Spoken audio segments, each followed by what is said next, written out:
Hello बच्चों, आपका बहुत बहुत स्वागत है विद्या गुरुकुल के एक नई क्लास में। बहुत बहुत स्वागत है। यदि आप भी क्लास 9th में हैं और आपका भी एनुअल एग्ज़ाम चल रहा है तो आप लोगों ने सही वीडियो पर क्लिक किया है। क्लास 9th एनुअल एग्ज़ामिनेशन 2025 गणित के लिए हम लोग क्वेश्चन लेकर आ चुके हैं, जो अभी अभी तुरंत वायरल हुआ है। इसलिए सभी लोग इस वीडियो को अंत तक ज़रूर देखेंगे और लास्ट में ये भी हम लोग बताने वाले हैं कि आप लोग का ये जो पीडीएफ है ये आप लोग को कहाँ से मिल सकता है, पूरे आंसर के साथ पूरा सब्जेक्टिव बनाया हुआ कहाँ पर मिल सकता है। ठीक है, तो हम लोग कुछ देर के बाद आप लोग को ज़रूर बताएंगे हम लोग आगे चलकर। और आपका जो विषय कोड होने वाला है वो 110 होने वाला है। और आपको बता दें, आगे हम लोग बता दें आप लोग का कि है ना, कुल 100 प्रश्न आप लोग के ऑब्जेक्टिव में रहने वाले होंगे और कुल 100 नंबर का आप लोग का होने वाला है एग्ज़ाम। याद रखेंगे, फुल मार्क्स 100 नंबर का होने वाला है। ठीक है, तो सभी लोग इस वीडियो को अंत तक ज़रूर देखिएगा। सबसे पहले आप लोग को वस्तुनिष्ठ प्रश्न देखने को मिलेगा। 100 वस्तुनिष्ठ प्रश्न रहेंगे, ऑब्जेक्टिव प्रश्न, जिसमें से 50 प्रश्नों का जवाब आप लोग को OMR शीट में भरना पड़ेगा। ठीक है, चिन्हित करना पड़ेगा। ठीक है, और उसके लिए आपको कुल 50 नंबर मिल जाएगा। सही सही बनाइएगा तब। ठीक है, चलिए हम लोग आगे बढ़ जाते हैं जल्दी से। तो पहला नंबर सवाल आपके सामने आता है, बोलता है पहला नंबर सवाल कहता है, सभी लोग ध्यान से देखिएगा आप लोग। पहला नंबर सवाल आपके सामने दिया हुआ है, बता है ना, बोलता है निम्नलिखित में से कौन सी संख्या परिमेय संख्या है, ये बताएंगे। राइट आंसर क्या होने वाला है, तो कौन परिमेय संख्या है। आप लोग कहेंगे परिमेय का मतलब होता है कि जो रूट में नहीं होना चाहिए। ठीक है, तो 1 + √3 ये अपरिमेय हो जाएगा। पाई जो है वो अपरिमेय संख्या है। 2√3 अपरिमेय है, लेकिन जो 2 आपके सामने जो दिया गया है ये क्या है, परिमेय संख्या है। तो ऑप्शन नंबर आप लोग का डी करेक्ट होने वाला है बच्चों, याद रखिएगा आप लोग। अगला नंबर सवाल आपके सामने आता है, 2 नंबर सवाल आपके सामने है कि √6 गुना √8 का मान क्या होगा। अब दोनों का मान क्या होगा जब दोनों को गुना करेंगे तब। जब दोनों को गुना करेंगे तो मान लीजिए कि दोनों तो रूट में ही है, दोनों का गुना कर सकते हैं अंदर अंदर में, चाहे नहीं भी कर सकते हैं। तो मान लीजिए रूट एक ही में लिख देते हैं, एक ही में दोनों को लिख देंगे हम लोग। देखिए 6 को हम लोग क्या कर सकते हैं, तो 2 × 3 लिख सकते हैं, और 8 को 2 × 2 × 2 × 2 मतलब 3 बार 2 करके लिख सकते हैं 8 को। ठीक है, अब देखिए आप लोग जानते हैं कि जब रूट में रहता है तो 2 के बदली एगो निकलता है बच्चों, तो डबल के बदली एगो निकल जाएगा 2, इसके डबल के बदली एगो निकल जाएगा 2, और अंदर में √3 रह जाएगा। ठीक है, आप दोनों को गुना करेंगे तो 2 दूनी 4 √3, 4 √3 आपका करेक्ट ऑप्शन क्या होने वाला है, 4 √3। ऑप्शन नंबर आपका ए करेक्ट होने वाला है बच्चों, याद रखिएगा आप लोग। ठीक है, ए नंबर जवाब आपका सही होने वाला है। ठीक है, चलिए आगे बढ़ते हैं अगले नंबर सवाल में। अगला नंबर सवाल आपसे कहता है, 3 नंबर सवाल दिया गया है, ध्यान से सभी लोग सुनेंगे। अगला नंबर सवाल कहता है कि यदि x बराबर √5 है तो x - 1/x का मान क्या होगा। इसका मान क्या होने वाला है, तो आप लोग यहाँ पर √5 मान बिठा कर देख लीजिए। जब आप लोग √5 मान बिठा कर यहाँ पर जब देखेंगे तो -1/√5 होगा। लघुत्तम इसका जो हो जाएगा मेरे प्यारे बच्चों, इसका जो लघुत्तम हो जाएगा आप लोग का, ये लघुत्तम निकालेंगे तो √5 आप लोग का हो जाएगा। इसलिए 5 - 1, इसलिए 4/√5। 4/√5 कहाँ पर दिया गया है बच्चों, तो आप लोग कहेंगे 4/√5 जो है ऑप्शन नंबर आपका बी में ही दिया हुआ है। ऑप्शन नंबर आपका बी जवाब सही होने वाला है। ठीक है, चलिए आगे बढ़ते हैं अगले नंबर सवाल में। अगला नंबर सवाल है 4 नंबर कहता है यदि x² - ax - 15 का एक गुणनखंड जो है x - 3 दिया गया है तो a का मान क्या होगा। इसका मतलब x बराबर आपके सामने आ गया है तो 3 आ गया, x बराबर 3 आ गया है। अब इसको हम लोग बैठाएंगे, x का मान 3 सब जगह, तो 3 का स्क्वायर हो गया 9, डायरेक्ट कर लेते हैं। तो 9 - 9 माइनस क्या होगा मेरे प्यारे बच्चों, थोड़ा सा ऊपर लिखते हैं 9, है ना, माइनस आपका हो जाएगा मेरे प्यारे बच्चों 3x और यहाँ पर होगा -15 बराबर 0। तो -3x बराबर आपका क्या होगा बड़े प्यारे बच्चों, आप लोग कहेंगे इधर जाएगा तो 15 हो जाएगा प्लस में, और माइनस में 9 हो जाएगा आपका। तो -3x बराबर आप लोग का राइट आंसर होने वाला है। इसको हम लोग घटाएंगे तो 6 आ जाएगा, इसलिए x बराबर हो जाएगा -6/3, इसलिए -2 आ जाएगा आपका। दोनों को काटेंगे तो क्या होगा, -2 आपका आ जाएगा। तो राइट आंसर ऑप्शन नंबर आपका ए करेक्ट होने वाला है, याद रखेंगे आप सभी लोग। अगले नंबर सवाल में हम लोग बढ़ जाते हैं। 4 नंबर सवाल कहता है कि ये है ना, 4 नंबर सवाल तो हो गया ना। 5 नंबर सवाल में हम लोग बढ़ते हैं। 5 नंबर सवाल आपसे कहता है कि a² - b² का मान क्या होता है। तो देखिए डायरेक्ट फार्मूला पर आप लोग का दिया गया है, a² - b² का मान होता है एक बार प्लस में एक बार माइनस में। तो याद रखिएगा बी नंबर ऑप्शन आपका जवाब सही होगा, एक बार प्लस में एक बार माइनस में। अगला नंबर सवाल आपसे यह पूछता है, ध्यान से देखेंगे आप लोग, राइट आंसर क्या होने वाला है। कहता है कि x + a और x - b दोनों को गुना करेंगे तो क्या आएगा। तो जब दोनों को जब हम लोग गुना करेंगे बच्चों तो क्या यहाँ पर आने वाला है, तो आप सभी लोग यहाँ पर आप लोग याद रखिएगा ऑप्शन नंबर आपका बी करेक्ट होने वाला है। आप सभी लोग याद रखिएगा बी नंबर ऑप्शन, ठीक है। आगे बढ़ते हैं अगले नंबर सवाल में। अगला नंबर सवाल 7 नंबर है, ए प्लस बी माइनस सी का होल स्क्वायर क्या होने वाला है। तो ए प्लस बी माइनस सी का जो होल स्क्वायर होने वाला है, आप सभी लोग याद रखिएगा ऑप्शन नंबर आपका ए करेक्ट होने वाला है। जब इसको हम लोग निकालते हैं तो ए स्क्वायर होगा, फिर प्लस बी स्क्वायर प्लस सी स्क्वायर होगा, फिर प्लस 2ab प्लस 2bc होता है, और माइनस यहाँ पर होगा क्योंकि माइनस सी में दिया गया है, सी जो है वो माइनस में दिया गया है, इसलिए माइनस 2ac भी लिख सकते हैं। ऑप्शन नंबर आपका ए करेक्ट होगा, याद रखेंगे आप लोग। अगले नंबर सवाल में बढ़ते हैं। इधर हो गया ना सब क्वेश्चन। चलिए 8 नंबर छूट गया था। 8 नंबर सवाल है कि x माइनस वाई का होल क्यूब क्या होता है। तो x माइनस वाई का होल क्यूब जो होता है वो राइट आंसर आप लोग का होने वाला है, माइनस दिया गया है ना, यहाँ पर प्लस में हो जाएगा। ऑप्शन नंबर आपका वी करेक्ट होने वाला है। आप सभी लोग इसको याद रखें, क्योंकि देखिए आप लोग जब हम लोग ठीक है तो माइनस में ही होगा, ये प्लस में होगा, सॉरी प्लस में हो जाएगा। ऑप्शन नंबर आपका ए होगा, बिल्कुल करेक्ट ऑप्शन याद रखिएगा आप लोग। अगले नंबर सवाल में हम लोग बढ़ते हैं। 9 नंबर सवाल आपके सामने दिया गया है, 2x प्लस वाई का होल स्क्वायर क्या होगा। तो 2x प्लस वाई का होल स्क्वायर आपका होने वाला है, जब दोनों को स्क्वायर करेंगे, स्क्वायर जब करेंगे हम लोग तो 4x स्क्वायर होगा आपका, फिर 2 दूनी 4x वाई हो जाएगा आप लोग का, फिर वाई स्क्वायर होगा। कहाँ पर मिल रहा है ये कहाँ पर मिल रहा है आप लोग को मिल रहा है ऑप्शन नंबर सी में। तो सी नंबर आपका करेक्ट ऑप्शन होगा। आगे बढ़ते हैं अगले नंबर सवाल में। 10 नंबर सवाल है, कहता है कि 2a plus 2b plus 2c का होल स्क्वायर क्या होता है, ये बताएंगे। राइट आंसर क्या होगा आपका। तो आप सभी लोग का राइट आंसर होने वाला है ऑप्शन नंबर आपका ए करेक्ट होगा। आपका right answer A number option A number जवाब आपका सही होगा आपका। आगे बढ़ते हैं अगले नंबर सवाल में, है ना। उससे पहले आपको ये बता दें कि आप लोग को ये पीडीएफ कहाँ पर मिल सकता है। तो पीडीएफ लेने के लिए आप सभी लोग क्या करेंगे, तो 81 025 82 54 पर आप लोग मैसेज करेंगे व्हाट्सअप में। कॉल नहीं करिएगा, मैसेज करिएगा। बिल्कुल फ्री में आपको नोट्स मिल रहा है, बिल्कुल फ्री में ये क्वेश्चन मिल रहा है जो पढ़ाते हैं हम, ठीक है। तो आप लोग इस नंबर पर मैसेज करेंगे, आपको एक ग्रुप लिंक भेजेंगे, ठीक है। आप लोग बोलिएगा कि ग्रुप लिंक भेज दीजिए, तो आपको हम ग्रुप लिंक भेजेंगे, वहाँ से आप लोग जाकर ज्वाइन हो सकते हैं। तो मेन ग्रुप में जिसमें आप लोग क्लास 10th का भी पूरा नोट्स अब डालेंगे इसके बाद एग्जाम के बाद, ठीक है। चलिए आगे बढ़ते हैं अगले नंबर सवाल में। अगला कहता है 11 नंबर सवाल आपके सामने दिया गया है, यदि x प्लस 1/x बराबर 6 है तो x square plus 1/x square का मान क्या होगा। तो इसका मान जब भी आपसे पूछेगा तो आप सभी लोग याद रखिएगा बी नंबर ऑप्शन आपका करेक्ट होने वाला है। ये आप सभी लोग याद रखिएगा, इसको आप लोग सोल्यूशन कर सकते हैं, है ना, यहाँ पर x प्लस 1/x का मान रखकर, ठीक है। चलिए आगे बढ़ते हैं अगले नंबर सवाल में। अगला है 12 नंबर सवाल है, यदि a plus B plus c बराबर 5 है, A B plus B C plus C A बराबर 4 दिया गया है, तो A square plus B square है ना प्लस सी स्क्वायर का मान क्या होगा। तो इसका मान कैसे निकालेंगे हम सभी लोग, ठीक है। तो इसका राइट आंसर क्या होने वाला है, आप सभी लोग इसको ध्यान देंगे। तो राइट आंसर ऑप्शन नंबर आपका बी करेक्ट होने वाला है। 17 बिल्कुल आपका करेक्ट ऑप्शन होने वाला है, इसका आप लोग सोल्यूशन करके देख सकते हैं, ठीक है। राइट आंसर ऑप्शन बी होगा आपका। अगला नंबर सवाल है 13 नंबर है, यदि व्यंजक x प्लस 2 है ना दिया गया है बहुपद, तो X square plus M X plus 14 का एक गुणनखंड m दिया गया है, तो m का मान क्या होगा। तो आप लोग को m का मान ज्ञात करना है, तो आप लोग कहाँ पर रखेंगे, इसका मान आप लोग को रखना पड़ेगा यहाँ पर, ठीक है। x का मान रखना पड़ेगा, तो यहाँ पर आप लोग रखेंगे -2 रख देंगे। x बराबर आपका क्या आ जाएगा, यहाँ पर आएगा -2 आ जाएगा। -2 का स्क्वायर करेंगे तो 4 आ गया आपका आप लोग का। उसके बाद फिर हम लोग गुना करेंगे, ठीक है, m गुना x, इसका मतलब क्या होगा आपका, तो -2 x होगा, -2 आपका हो जाएगा m हो जाएगा, और फिर प्लस 14 आप लोग का हो जाएगा बराबर 0 हो जाएगा आप लोग का। अब देखिए -2m बराबर क्या आप लोग का राइट आंसर होने वाला है। तो इसको होगा माइनस क्या हो जाएगा आपका 14 + 4 18 -18 माइनस खत्म हो गया, इसलिए m बराबर 9 आ जाएगा आपका, ठीक है। m बराबर 9 आ जाएगा। ऑप्शन नंबर आपका ए करेक्ट होने वाला है, आप सभी लोग याद रखिएगा, ठीक है। तो ऑप्शन नंबर ए करेक्ट होगा। आगे बढ़ते हैं अगले नंबर सवाल में।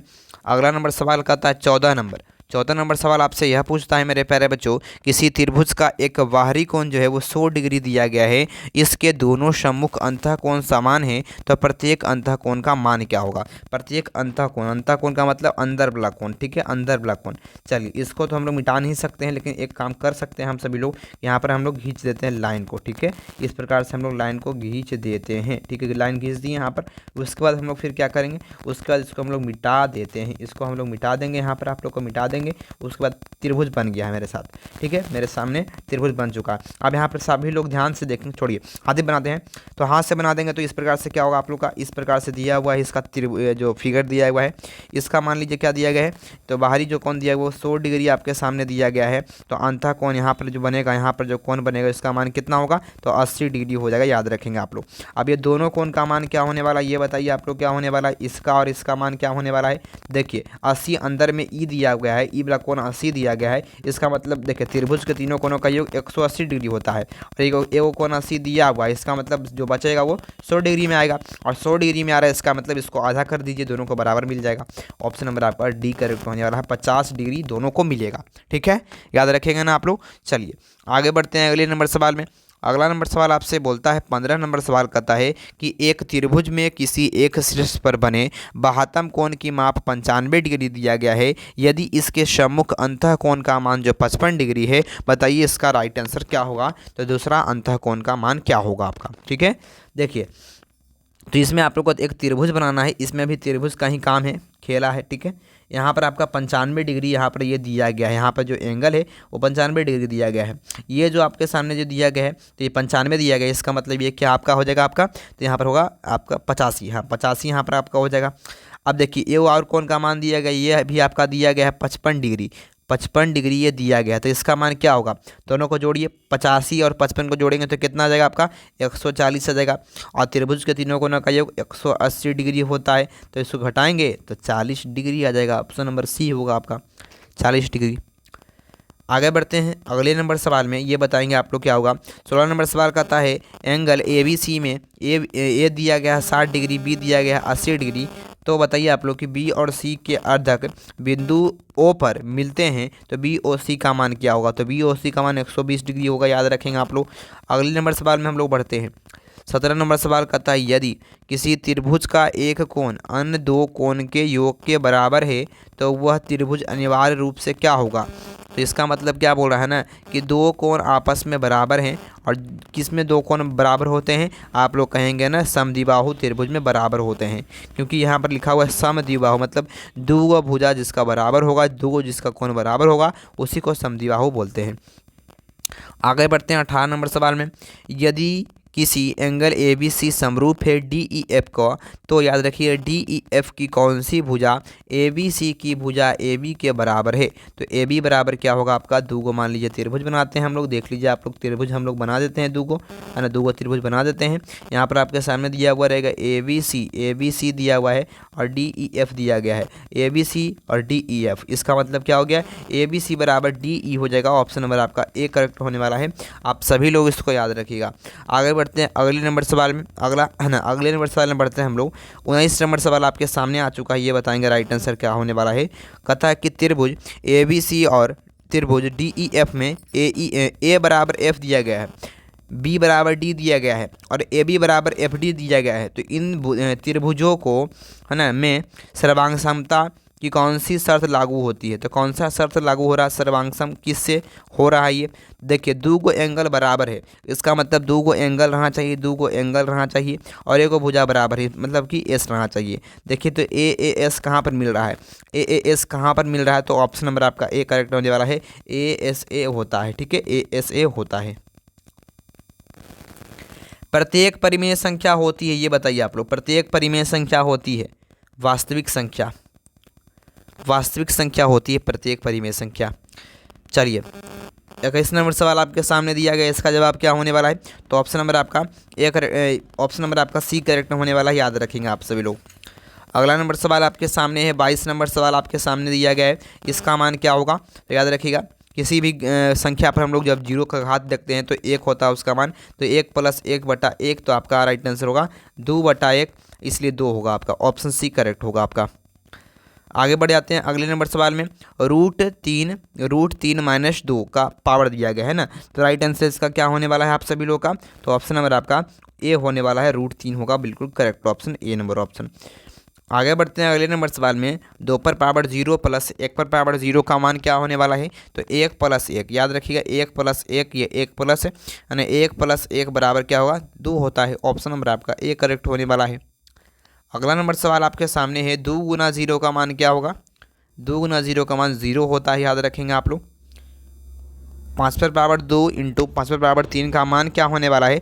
देखिए दोनों का जो आधार है वो समान है, इसलिए इसका जो घात है वो हम लोग जोड़ सकते हैं। जब जोड़ेंगे तो क्या होगा, 5 पर पावर 5 होगा आपका। ऑप्शन नंबर ए करेक्ट होने वाला है। अगला नंबर सवाल है कि 10 पर पावर 8 दिया गया है और नीचे में दिया गया 10 पर पावर 7 दिया गया है, इसका मान क्या होने वाला है। तो इसका जो मान होता है मेरे प्यारे बच्चों, इसका जो मान होने वाला है, देखिए जब 7 है वो ऊपर में जाएगा ना तो 8 और -7 होगा, क्योंकि ये 7 ऊपर जाएगा तो माइनस में चला जाएगा और 8 में से 7 घटाएंगे तो 1 बच जाएगा, इसलिए 23 पर पावर 1 होगा आपका। ऑप्शन नंबर आपका बी होगा, 23 के बराबर हो जाएगा। आगे बढ़ते हैं। 28 नंबर सवाल आपके सामने है। 2 पर पावर 3 का होल पावर 5 है। अब बताइए राइट आंसर क्या होगा आपका। आप कहेंगे सी नंबर ऑप्शन आपका करेक्ट होने वाला है। 2 पर पावर क्या होगा, 15, क्योंकि देखिए एम पर पावर ए और इंटू दिया गया है बी, तो इसको क्या लिख सकते हैं, तो एम पर पावर ए गुना बी लिखते हैं। अब दोनों को गुना करना ही पड़ेगा। आगे बढ़ते हैं अगले नंबर सवाल 29 में। तो राइट आंसर क्या होगा आपका, 1 गुना 1 बराबर क्या होगा आपका, होगा ऑप्शन नंबर डी होगा, 1 हो जाएगा, डी नंबर ऑप्शन। आगे बढ़ते हैं अगले नंबर सवाल में। 2 पर पावर 0 दिया गया है ना, तो इसका मान क्या हो जाएगा आपका, 1 गुना 1 बटा 1, तो बराबर क्या होगा आपका 1। ऑप्शन बी करेक्ट होगा, 1। अगला नंबर है 31 नंबर। 15 पर पावर 0 माइनस 10 पर पावर 0 का मान क्या होने वाला है, तो 1 माइनस 1 बराबर 0, 1 माइनस 1 बराबर 0, ऑप्शन नंबर बी करेक्ट होगा। 8 पर पावर 0 भागा 4 पर पावर 0 का मान क्या होने वाला है, तो आप सभी लोग याद रखिएगा, इसका मान 1 होगा और इसका भी मान 1 होगा, तो क्या होगा 1 भागा 1, तो 1 हो गया। ऑप्शन नंबर बी करेक्ट होने वाला है, याद रखेंगे आप लोग। अगला नंबर सवाल आपके सामने आ चुका है, ये बताइएगा राइट आंसर। 7 पर पावर 0 प्लस 4 पर पावर 0 का मान क्या होने वाला है, तो आप सभी लोग याद रखिएगा 1 प्लस 1 बराबर 2, ऑप्शन नंबर आपका सी करेक्ट होने वाला है, याद रखेंगे आप लोग। अगला नंबर है 10 गुना 0 का मान क्या होने वाला है, तो 10 गुना 0 का मान 0 होता है, ऑप्शन नंबर सी करेक्ट होने वाला है, आप सभी लोग याद रखेंगे। अगला नंबर सवाल है 35 नंबर है। 10 माइनस 0 का मान क्या होने वाला है, तो 10 आपका हो जाएगा, ऑप्शन नंबर बी करेक्ट होगा आपका। आगे बढ़ते हैं। अगला नंबर सवाल 2 गुना 10 प्लस 20 दिया गया है, तो 40 आपका हो जाएगा, बी नंबर ऑप्शन। सबको जोड़ेंगे तो 40 हो जाएगा आपका। अगला नंबर है आपके सामने दिया गया है 10 गुना 0, 20 गुना 0 और 10 गुना 0, तो 0 होगा आपका। ऑप्शन नंबर आपका ए करेक्ट होने वाला है, 0 हो जाएगा आपका। आगे बढ़ते हैं अगले नंबर सवाल में। ये आपके सामने दिया गया है, देखिए दोनों का आधार जो समान है 38 नंबर में, और ऊपर में घात जो है वो भिन्न भिन्न है, तो हम लोग जब इसको जोड़ेंगे, भिन्न के जोड़ करेंगे घात में, तो क्या होगा आपका 1/3, तो यहाँ पर आपका होगा 6 पर पावर 3/3, इसलिए 1 आपका होगा, ठीक है, 1 मतलब इसका मतलब 6 आपका आ जाएगा, 6 आपका आ जाएगा बी नंबर ऑप्शन में। आगे बढ़ते हैं अगले नंबर सवाल में। निम्नलिखित में से कौन सा बहुपद है, तो बताइए इनमें से कौन बहुपद होगा। तो आपको याद रखना है, जिसका पावर माइनस में रहे वो नहीं बहुपद होगा, जो रूट में होगा एक्स उच्च में बहुपद नहीं होगा। तो याद रखिएगा जब ये ऊपर जाएगा ना तो x माइनस 1 हो जाएगा, इसका मतलब ये नहीं होगा। यहाँ पर x जो है वो रूट में है, इसलिए ये भी नहीं होगा। यहाँ पर भी x जो है वो रूट में है, ये भी नहीं होगा। यहाँ से निकला हुआ, इसलिए ऑप्शन सी करेक्ट होगा आपका। आगे बढ़ते हैं। शून्य बहुपद का घात क्या होता है। रैखिक बहुपद को ही हम लोग शून्य बहुपद बोलते हैं, और याद रखिएगा उसका जो घात होता है वो 1 होता है, ठीक है। ऐसा नहीं कि शून्य बहुपद का शून्य होता है, ऐसा नहीं है, ठीक है। चलिए आगे बढ़ते हैं 41 नंबर सवाल में। कहता यदि पी एक्स बराबर एक्स प्लस 4 दिया गया है, तो P x plus P minus x बराबर मान क्या होगा आपका। तो राइट आंसर आप लोग का क्या होने वाला है मेरे प्यारे बच्चों, तो आप सभी लोग इसको याद रखेंगे। ऑप्शन नंबर आपका बी करेक्ट होने वाला है, 2 आता है राइट आंसर। आगे बढ़ते हैं अगले नंबर सवाल में। कहता है 42 नंबर कि बहुपद √3 का मान क्या होगा, मतलब घात क्या होगा। देखिए जब रूट में 3 दिया हुआ रहता है तो इसको हम लोग क्या करते हैं, -2 लिख कर हटा सकते हैं। रूट को हटाना है तो उसके घात पर -1/2 लिख दीजिए, इसका मतलब वो रूट ही कहलाएगा, ठीक है। चलिए आगे बढ़ते हैं अगले नंबर सवाल में। 43 नंबर में x बराबर 1 प्लस बहुपद बराबर 1 पर बहुपद x² माइनस x माइनस 1 का मान क्या होगा। इसका मान क्या होगा मेरे प्यारे बच्चों, तो 1 ही होना चाहिए। ऑप्शन नंबर आपका सी करेक्ट होने वाला है, 1 ही हो जाएगा आपका। अगला नंबर सवाल आपके सामने दिया गया कि यदि p plus Q plus r बराबर 0 है, तो पी क्यू प्लस क्यू है ना, क्यू है ना प्लस आर क्यू बराबर क्या होगा आपका। तो इसको हम लोग जब सूत्र पढ़े होंगे तो क्या होता है, ऑप्शन नंबर आपका बी करेक्ट होने वाला है, याद रखिएगा बी नंबर ऑप्शन। आगे बढ़ते हैं अगले नंबर सवाल में। अगला है 45 नंबर सवाल आपके सामने दिया गया है, तो इसका मान क्या होगा आपका, किसके बराबर है। देखिए रूट ए से गुना करेंगे रूट ए में तो आपका ए आ जाएगा, और रूट बी से तो बी में तो बी आ जाएगा, और बीच में क्या है प्लस माइनस माइनस होता है, इसलिए A minus B, option C correct होने वाला है, याद रखेंगे आप लोग। आगे बढ़ते हैं 46 नंबर सवाल है 2x + 4y का होल स्क्वायर क्या होगा राइट आंसर इसका। तो राइट आंसर आप लोगों का क्या होने वाला है, तो ऑप्शन नंबर आपका है ना बी करेक्ट होने वाला है। 4x² + 16xy + 16 पर पावर x², ऑप्शन नंबर आपका क्या होने वाला बी नंबर ऑप्शन। आगे बढ़ते हैं 47 नंबर सवाल आपके सामने आ चुका है। x² + 7x + 12 के गुणनखंड क्या होंगे। तो इसके जो गुणनखंड होंगे वो दोनों क्या होंगे, प्लस में ही हो जाएंगे, ऑप्शन नंबर आपका सी करेक्ट होने वाला है। आप सभी लोग याद रखेंगे कैसे निकालेंगे। देखिए 7 को निकालना है तो इसको तोड़िए आप लोग, तो किस में टूटेगा 3x और प्लस 4x में। अब दोनों प्लस में ही है, इसके आगे भी प्लस इसके आगे भी प्लस, इसका मतलब दोनों प्लस में आएगा। आगे बढ़ते हैं अगले नंबर सवाल 48 नंबर में, कहता है कि 2√x + 2√y का होल स्क्वायर क्या होता है ये बताएंगे। तो होल स्क्वायर जब भी कहेगा ना तो 4x + 4y + 8√xy, option number आपका बी करेक्ट होने वाला है। आप सभी लोग इसको याद रखिएगा, बी नंबर ऑप्शन। अच्छा x - y का होल स्क्वायर क्या होता है। तो x - y का जो होल स्क्वायर होता है मेरे प्यारे बच्चों वो क्या होने वाला राइट आंसर आपका। जब होल स्क्वायर इसको करेंगे हम लोग तो ऑप्शन नंबर आपका सी करेक्ट होने वाला है, x² - 2x y + y²। अगला नंबर सवाल 50 नंबर का आता है y बराबर 2 का आलेख एक रेखा में होगा, कैसा होगा बच्चों। तो आप लोग कहेंगे x अक्ष के समानांतर और मूल बिंदु से 2 मीटर की दूरी पर, ठीक है याद रखेंगे। तो जिन बच्चों को इसका पूरा PDF लेना होगा, इसका और भी मान लीजिए 100 में से 100 क्वेश्चन का उत्तर आपको चाहिए, 50 जवाब बता दिए हैं, सभी का बता दिए हैं, ताकि आप लोग बहुत ही अच्छी तरीके से एग्जाम में लिख सकते हैं। और इसका पूरा PDF मान लीजिए आपको चाहिए तो आप लोगों को बता चुके हैं, एक नंबर 810225 82 57 पर आप लोग मैसेज कर देंगे व्हाट्सएप पर, ठीक है। और आपको हम लोग ग्रुप लिंक भेज देंगे, आप लोग वहाँ से जाकर ज्वाइन होंगे ग्रुप में, और ग्रुप में जो भी चीज़ हम लोग पढ़ाते हैं उसको वहाँ पर भेज देते हैं, तो आपको इकट्ठा सब कुछ मिलता रहेगा। बहुत बहुत धन्यवाद। और ये आपके परीक्षा ख़त्म होने के बाद क्लास 9th का, उसके बाद क्लास 10th का नोट्स क्लास सब कुछ आपको मिलता रहेगा उसी ग्रुप के माध्यम से, इसलिए ज़रूर ज्वाइन कर लीजिएगा। और जो भी बच्चे नए आए होंगे, जिनको ये वीडियो अच्छा लगा होगा, वीडियो को लाइक कर देंगे। जो भी नए आए होंगे सभी लोग चैनल को सब्सक्राइब करके बेल आइकन ऑल पर सिलेक्ट कर लेंगे, ताकि आपको हर एक वीडियो मिलता रहेगा। बहुत बहुत धन्यवाद, थैंक यू बच्चों।